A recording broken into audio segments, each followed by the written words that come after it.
జాగృత అధ్యక్షురాలు కవిత మంత్రి అజారుద్దీన్కి గిఫ్ట్ ఇచ్చినట్లుగా తెలుస్తోంది. అదెలా అంటారా? తాను నిజామాబాద్ స్థానిక సంస్థల ఎమ్మెల్సీగా ఉన్నటువంటి ఈ నేపథ్యంలో, ఆమె రాజీనామా ఆమోదించుకున్నటువంటి ఈ నేపథ్యంలో ఖచ్చితంగా అక్కడ ఉప ఎన్నిక రాబోతుందా అనేటువంటి బలమైనటువంటి సంకేతాలు అయితే ఖచ్చితంగా వినిపిస్తున్నాయి.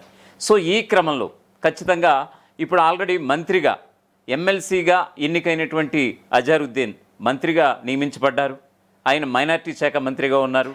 కాకపోతే అతను ఏ కోటాకి సంబంధించినటువంటి చట్టసభలకు వెళ్ళబోతున్నారు అనేటువంటి డౌట్ అయితే ఇప్పటివరకు కొనసాగింది. సో కవిత తన రాజీనామాను ఆమోదించుకుని ఆ యొక్క స్థానం ఖాళీ చేయడంతో ఇక అజారుద్దీన్కి నిజామాబాద్ స్థానిక సంస్థల ఎమ్మెల్సీ ద్వారానే ఖచ్చితంగా ఆయన ఇప్పుడు చట్టసభల్లోకి వెళ్ళబోతున్నారు అనేటువంటి ప్రచారం అయితే జోరుగా సాగుతోంది. అయితే దీనికి సంబంధించి చాలా అనేక అనుమానాలు అయితే ఉన్నాయి.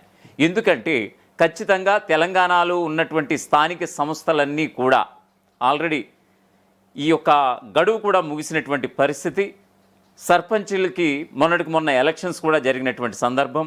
ఇక ఎంపీటీసీ జెడ్పీటీసీ విషయాలకు వచ్చేసేసరికి ఖచ్చితంగా ఇప్పుడు మున్సిపల్ ఈ యొక్క కార్పొరేషన్ ఎన్నికలు అయిన తర్వాత ఎలక్షన్స్ ఉన్నట్లుగా తెలుస్తోంది.